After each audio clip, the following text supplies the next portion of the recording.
Assalamualaikum warahmatullahi wabarakatuh. Salam sehat selalu untuk teman-teman semua dimanapun berada. Itu dia tadi ekspresi kegembiraan dari punggawa Manchester City yang dipastikan meraih gelar juara Inggris Premier League musim ini, gelar ketujuh dan gelar ketiga secara beruntun 2021, 2022 dan 2023. Namun kita nggak bahas City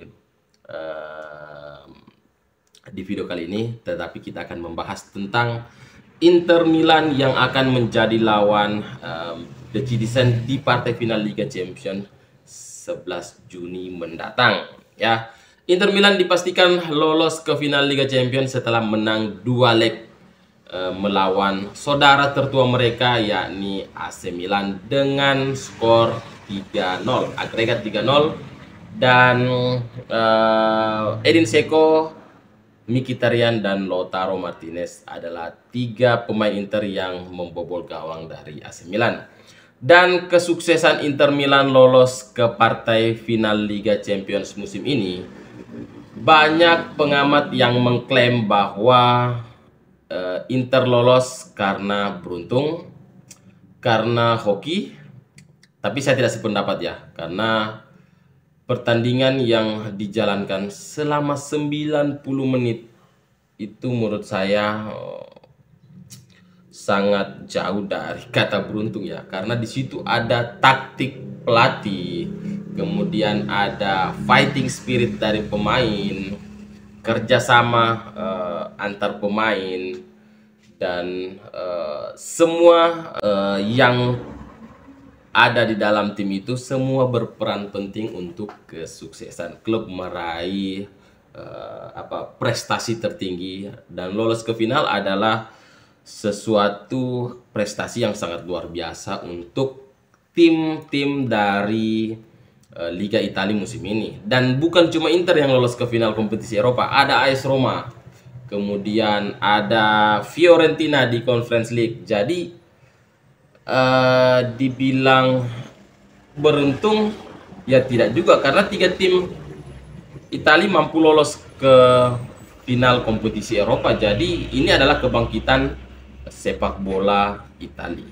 Dan meskipun mereka bermain di kompetisi Eropa dengan modal pemain yang apa adanya, dan terlihat di beberapa tahun terakhir tim-tim Italia ini membeli pemain-pemain yang upcare ya, yang sudah tidak terpakai di liga lain, pemain yang sudah uzur, kemudian yang masih layak untuk bermain di kompetisi tertinggi.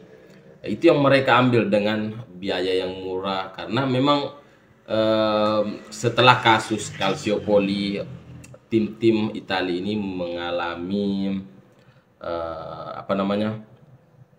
masalah keuangan, apalagi setelah badai COVID-19. Tim-tim Italia banyak yang bisa dibilang sangat sulit dengan keuangan klub ya. Dan ini menjadi tantangan untuk pelatih-pelatih yang ada di Liga Italia dan mampu membawa tim-tim mereka ini bersaing di kompetisi Eropa. Dan saya melihat bukan hanya karena pemain tua, pemain berpengalaman yang mereka ambil, tetapi banyak pemain-pemain muda yang secara tidak langsung bersinar dan diberi kesempatan mampu tampil baik di tim Italia. Kita melihat di Inter ada Bastoni, dan di AS Roma ada Bove, dan di Napoli ya ada Kvaratskhelia dan juga Osimhen. Jadi faktor keberuntungan menurut saya dijauhkanlah dari anggapan bahwa tim Serie A hanya beruntung lolos ke final. Kita melihat kejeniusan pelatih, dan Inter Milan sudah membuktikan dari babak penyisihan loh.